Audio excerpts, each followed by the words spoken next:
Ayan guys, nandito po ang buong Team Brooks. Ayan o, nag-scout po kami dito sa may Binson. Ayan o. Nandito po tayo sa Kabukiran. Ayan o. Ganda ng palay yun. Yan po, palay po ito, palay. Grabe o. Ganda. Kasi sino daw may-ari nito lupa na to? Yung lalaki kanina? Sa kanya to? Sa magulang daw. Sa magulang. Ang laking palayan o. Ilang ektarya to, mula doon. Layo, oh. Ayan, oh. Saka yung palay, anihin na. Anihin na yung palay. So, ayan, dito po tayo. At, dito tayo nag-scout. Scout tayo dito. Dito tayo nag-park. At, ayan guys, nandito po tayo sa may Binson po. Ayan, dulong-dulong po ng Binson. At, ito. Ano tayo? Kain muna tayo. Kakain muna tayo. Ayan, kakain kami.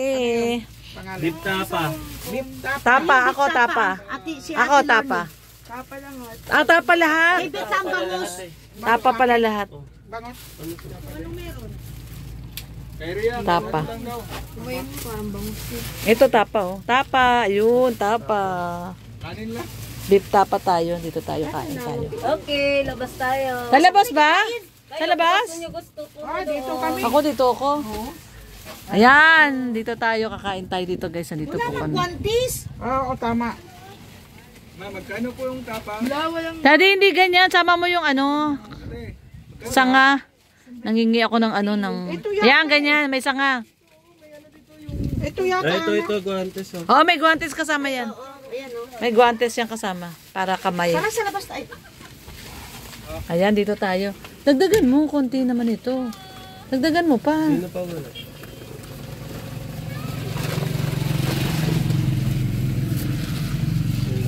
Yung isa kong phone.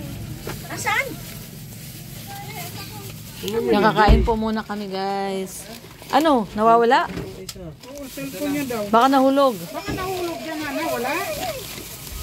Nakakain po kami. Dinala mo lahat? Kanina? Baka nakalimutan mo doon sa tindahan. Patay. Sa tindahan. Napatong mo? Wala ka sa bulsa eh. Baka napatong mo eh. Dinala mo ba kanina paglabas? Nag-scout po ang buong Team Brooks. At ito napansin ko po itong bahay po na to dito sa may, ito po itong malapit po dito sa creek. Ayan may tulay po dito. At tanungin po natin kung may nakatira po dito sa bahay po na to. Nasa gitna po ng palayan at tabi po ng creek. Ayan, tulay po tayo dito. At tignan po natin kung may nakatira po dito. At nakakaawa po yung pamumuhay dito. Paano kaya pag may nakatira kasi may mga damit ayun may mga nakasampay na damit. Ayan. So tanungin po natin lapitan po natin. Tao po. Ayan, magtao po tayo. Tao po. Tao po. Tanungin natin, kakaawa naman yung bahay Tao po. Tao po. Ayan, at nasa gitna po ng palayan. Puro palayan po pala dito sa Binson. Tignan natin kung may tao. Ayan, tao po.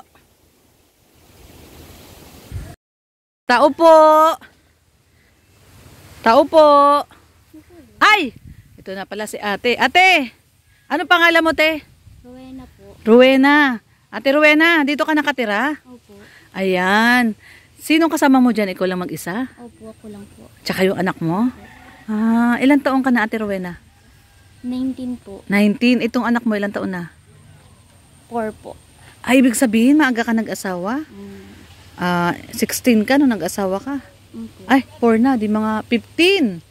Tama? Kasi 4 years old na yung anak mo Nasaan yung asawa mo ngayon? Wala po. Wala? Tagal na po kami hulay. Tagal na kayo hiwalay? Te, dito ka nakatira. Grabe pala yung bahay mo. Grabe, te, sira-sira na yung bahay mo Opo. Ano to, hindi ka natatakot dito na ganito yung bahay nyo, te? Di naman po. Nasa gitna kayo ng palayan. Ay, grabe ate, kakaawa ka naman. Paano yun, te, yung asawa mo, bigla na lang umalis? Hindi na po nagpakita sa amin. Hindi na nagpakita sa inyo? Ito, kwarto to. Opo. Ah, okay. So, paano yung kayong dalawa lang ni kuya dito, nung anak mo? Opo. Anong kinabubuhay mo, ate? Bigay-bigay lang po ng kung sino lang po dyan. Bigay-bigay lang. Naasa ka lang sa mga bigay-bigay din. Nakakaraos naman kayo. Opo. Tingnan nyo guys yung bahay ni ate, oh. Grabe, oh. Tapos dito kayo nagluluto, te. Opo. Ayan ang lutuan ni ate po, ano. Diyos ko, open lang to, te. Nakakatakot naman dito. Hindi naman po, sanay na po. Sanay na kayo? Gano'n na kayo katagal hiwalay ng asawa mo? Since po nung anak ko po, itong anak ko po. Since nung inanak mo. Bakit na wala na yung lalaki? Bigla na lang naglaho? Malis? Iniwang ka? Hindi ko po alam kung anong dahilan po niya. Bakit po umalis na lang bigla. Te, anong wala na kayong communication? Hindi mo alam kung saan napunta? Wala na po. Wala na. Kawawa naman to si Ate Rowena. Naku. Namimiss mo yung papa mo, be? Namimiss mo siya? Tingnan mo talaga. Anong pangalan ng anak mo? Rudy po. Rudy! Rudy, tsaka si Ate Rowena. Si Rudy. Bait ka kay mama mo, Rudy?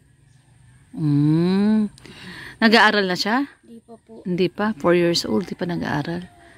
Grabe. Ano po kasi, kasakit po ako. Hindi ko po siya nasik. Nagkasakit ka. Hindi mo siya naaasikaso. Opo. Ayan. Ayan, Rowena, ito si Red Noveno, sa Kalingap kami. Dinalang kita ng bigas para kahit papano ay may pambigas ka, no? Opo. Salamat po. Ayan, si Ate Rowena at iniwan pala siya ng asawa niya. Bakit? At hindi daw niya alam, bigla na lang daw nawala. Hindi ka marunong magluto? Hindi Marunong ka? naman po. Marunong. Po. Bungangera ka? Hindi po. Bakit kaya niwan? Ewan ko po sa kanya. Baka naman bira ka maligo. Hindi po. Hindi. Ayan. Ate Rowena, ito, bibigay. Kawawa naman yung bata. Tingnan mo, nagkakanda hubad-hubad na yung Ate Rowena, babalik kami. Magdadala kami dito ng mga damit, ha? Marami kami mga damit. Ayan. Ito yung bahay niya. Dadalang ko yung bata ng damit. May mga damit pa ako doon pambata. Isa lang yung anak mo? Oo, isa lang. Si Rudy. Yan si Rudy. Tapos ito si Ate Rowena. At ito yung bahay ni Ate Rowena. Tingnan nyo naman po, guys. Grabe, Tapos ito daw yung kwarto nila. Ayan, may pinto. Yung kwarto lang yung may pinto. Opo. Tingnan mo naman yung pinto. Nakakanlak lang, no? Ilang taon ka ilang buwan na? Taon na daw. Simula nung pinanganak niya si Rudy. Hindi ka nag-asawa ulit. Hindi na po. Tama yun. Ito, Rowena, ito yung bigas, no? Tapos, bibigyan na lang kita rin ng pang-ulam nyo, no? At least may bigas ka na. Ayan, dito sila nagluluto, daddy, Tapos, abutan na lang natin siya ng pang-ulam. So, Rowena, baka manawagan ka, baka sakali, no? Na mapanood to ng asawa mo. Sabihin mo, at kawawa naman kayo, sobrang naghihirap na kayo dito. Sige, at hindi mo alam kung anong dahilan talaga, ba't siya umalis? Sana po ay matulungan niyo po kami. Isa lang po kami ng anak ko. Sana po magbigay po kahit konting sustento po yung asawa ko. Para po maitaguyod ko yung anak ko po. Manawagan ka sa kanya. Ayan, Rowena, sige lang, manawagan ka sa asawa mo. Anong pangalan na asawa mo? Roger po. Roger. Ayan, sige, manawagan ka, baka sakali mapanood niya to. Roger, baka pwede naman kahit kaunti, kahit kaunti maanuhan mo naman yung anak natin. Hindi ko kaya talaga sustentuhan yung anak natin. Umaasa lang ako sa bigay-bigay ng iba dyan. Pinatawad naman na kita sa kasalanan mo sa akin. Kaya kung pwede lang matulungan mo ako sa pagpapalaki nitong anak natin para guminhawa naman ang buhay ng anak natin. Yun lang. Ayan, naiiyak na si Rowena. No, kahit din ako naman, no, malagay sa kalagayan nito ni Rowena. Tingnan nyo naman, guys, no. Ilibot ko ng konti dito sa kanilang bahay. Butas-butas po, Tapos wala pong pintuan. Ito lang po pinakapintuan. Oo, paano pag umuulan? Tumutulo dito, Rowena? Tumutulo? Hindi naman po, pag malakas lang po siya. Tapos, pag bumabaha po siya, nalipat na lang po kami, na-evac kami. Pag bumabaha, na-evacuate na lang kayo. Ayan, kasi guys, tingnan nyo, tabi lang po sila ng palayan, Palayan po ito. Tapos ganito po, open po itong kanilang bahay. Tapos ito, dito yata siya kumukuha ng kahoy, no? Ayan o, yung mga kaldero nila, ayun o, mga kaldero, ayan o. Mga kaldero. Ayun yung kanilang tubigan. Pitchel. Tapos dito na po yung kanilang lutuan. Dahil silang mag-ina lang naman ang nandito, no, Rowena, kaya mag-ina lang. Kaawa naman yung sitwasyon nila sa mga may mabubuting puso po dyan, no? Na gusto pong tumulong dito sa mag-inang to, si Rowena at si Rudy. At para sa'yo naman, Roger, no, nananawagan si Rowena, sana ay mapanood mo to. Nakakaawa naman yung mag-ina mo, oh. Malaki na si Rudy. Ayan, malaki na si Rudy, oh, grabe. Kasi hirap na daw yung nanay niya ngayon. Noon daw kinakaya niya, pero ngayon nahihirapan na daw. Nahihirapan na siya. Grabe, no? Mag-aaral na kasi. Hindi pa nag-aaral. Mag-aaral na. Mag-aaral na, no? Malapit na. Ngayong taon po, papasok na po siya. Papasok mo na siya ngayong taon. Kaya kailangan mo na talaga na may magbigay ng sustento, no? Si Roger, kasi yung anak niya pala ay mag-aaral na siya ngayong taon na to. Mahirap pag magpapaaral po, ano. So, ayan, Rowena, itong bigas, ayan, binigyan po natin siya ng bigas at bigyan natin ng pambili ng ulam, si Ate Rowena, para may pambili naman sila ng ulam. So, ayan, Rowena, ito, dagdag na pang ano nyo, pang ulam nyo, Rowena, no? Kasi may bigas naman na kayo. Maraming salamat po. Kahit pa paano po, meron po kami pang ulam-ulam po ng anak ko. Saka, salamat po sa Team Kalinga po, na tinulungan nyo po ako at nakita nyo po ako na ganito po ang kalagayan po namin. Salamat po. Iyak na si Rowena. Salamat po. Huwag ka nang maiyak, Rowena. At swerte rin talaga at napaggawi kami dito sa Binson, no? Kasi naghahanap talaga kami ng matutulungan ngayong araw na to. At isa ka nga, no, sa mapalad na napili natin na matulungan, Rowena. At sana nga, ano, yung asawa mo ay marinig, no, yung ating panawagan sa kanya. At kahit pa paano, no, Rowena, babalikan kita, Rowena, ha? Babalik ako at tutulungan pa kita. Kung may magpaabot din ng tulong, ay tutulong din ng Team Kalingap, no? Lalo na tayong mga Team Brooks. Team Brooks kami, ha? Team Brooks ng Team Kalingap. Oo, at huwag ka mag-alala. May sakit ka ba? Bakit ganun yung balat mo? Di ko po alam kung ano po, kasi di ko po siya napapacheck up. Ay, hindi mo napapacheck up? Sa dugo po. Sa dugo? Nila, Sa dugo daw yan? yung sa center po, sabi po. Pero hindi po talaga siya natatanggal kahit ano pong ointment po ang ilagay po namin. Opo. Napansin ko po yung kanyang balat, parang may patsi-patsi na puti-puti na namumula-mula. So, sabi ng sa center ay hindi nila alam kung ano yan? Sabi po nila, skin allergy lang daw po. Skin allergy. Anyway, sige, Rowena, pag ano sa susunod, babalikan kita at pag may nagpaabot ng tulong sa'yo ay ipapahatid ko, ano? Tayo naman ay nagiging daluyan lang din ng pagtulong, ano, at nakakaawa po talaga ang iyong sitwasyon, lalo na kay Rudy, no? Namimiss mo yung papa mo, Rudy? Mimiss mo? Namimiss niya? Hindi siya nagsasalita? Nasalita po siya, kaso pag ibang tao po ang kausap niya po, di po siya nasalita. Nahihiya. Pero namimiss mo na si papa? Namimiss mo na? Tingnan mo, mimiss na raw niya. Sige, Rowena, ha? Basta babalikan kita, ha? Salamat po. Oo. At ito nga po, ano guys, isa na naman pong mag-ina na iniwan ng asawa ang ating natulungan. Ayan po, ang kanilang sitwasyon po dito sa kanilang munting bahay. Nakakaawa po talaga, ano. Imagine niyo po, So, ayan po. At magpapaalam na po muna tayo.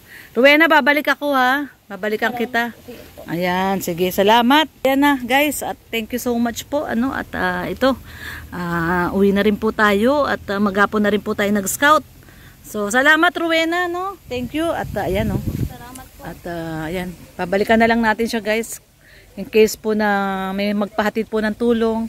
Ito po yung kanilang munting bahay na butas-butas po, ano, sa gitna po nung kanong palayan. Kaninong palayan to? Hindi sa inyo to? Anong nangyari dito? Ang tawag? Nakitirik lang kayo ng bahay. Ang tawag doon? Nakisquat lang kayo. Ayan, nakisquat lang daw sila. Nakitirik lang daw sila ng bahay dito, guys. So, ito po, no? So, ayan, guys. Maraming pong salamat, mga kalingap. At ito, isang mag-ina po ang ating natulungan. Kaya yun, tuloy-tuloy lang po. At babalikan po natin si Rowena at si Rudy.